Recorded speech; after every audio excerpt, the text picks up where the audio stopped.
السلام علیکم ورحمت الله.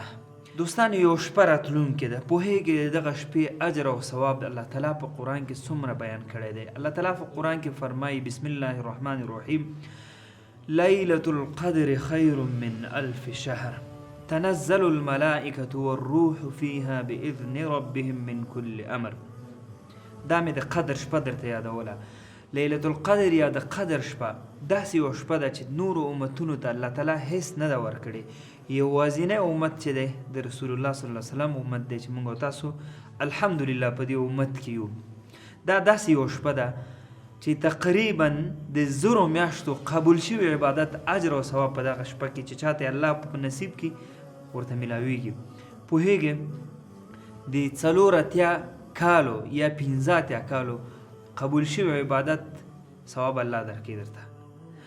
اوس خبره دا ده چې دغه شپه به موږ او تاسو څنګه ترلاسه کوو، په دې کې موږ او تاسو کوم کار وکړو چې تر څو پورې الله تعالی د هغې بدله کې موږ او تاسو ته څه راکړي؟ جنت راکړي.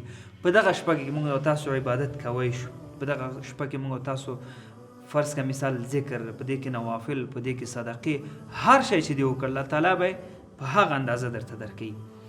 اوس موږ او تاسو په دغه وخت کې په دغه شرایطو کې زموږ او تاسو هیوادوالو، زموږ او تاسو خویندو او میندو ورونو لپاره فی الحال ضرورت څه دی؟ اوس لپاره خصوصا پروژه کې دی لپاره خوراکي مواد برابرول دي ورونو، دی لپاره مرسته راټولول دي. که چېرته غواړئ ستاسو مرسته په قدر شپه کې هم برابره سي، هغه اندازه مرسته چې ته ورکوې دغه خویندو یا ورونو لپاره دا په هره شپه باندې تقسیم کا.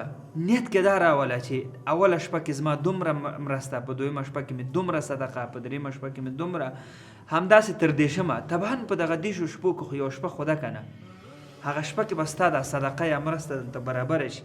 نو چې کله ورته برابره شله بیا خو مزې کوه.